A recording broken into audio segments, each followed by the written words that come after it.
आइए अब हम इस फजीलती हदीस के आधार पर एक सुंदर और प्रेरणादायक इस्लाही किस्सा पेश करते हैं जो दिल को छू जाए। Right. किस्सा फजीलत भरी मौत का इनाम। एक छोटी सी गांव की कहानी। एक बार अमीन नाम का एक सज्जाद गांव में रहता था।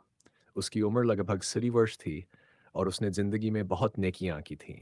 नमाजें 5 वक्त, हिफाजती समाज सेवा और अपने गांव के बच्चों की पैठनी तक पढ़ाई कराई।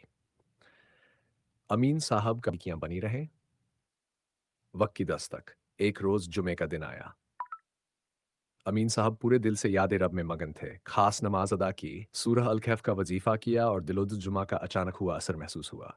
शाम होते होते उन्हें हल्का बुखार आया और नींद लेते ही उनकी रूह अल्लाह के हवाले हो गई और वह जुमे की रात अचानक अल्लाह की रहमत में काबिज हो गए। हदीस की रोशनी में अब अमीन साहब की आत्मा कब्र में जा पहुंची।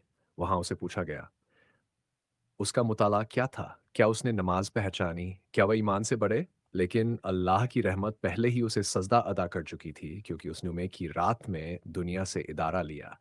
जैसा कि हज़रत अब्दुल्लाह बिन अमर से रिवायत है, मुसलमान जिस दिन या रात जुमा को मरता है, अल्लाह उसे कब्र के फितनेशी से बचा लेता है। जामी तिर्मिजी हदीस। Insight turn search. कब्र के फितनों से अक्षम दर्द और सेहरन से बच गया। कोई भी वहाँ मुकरकम मेहनत। ये एक बड़े इनाम से कम नहीं। सीख और संदेश। जुमा का दिन बहुत फजीलती है।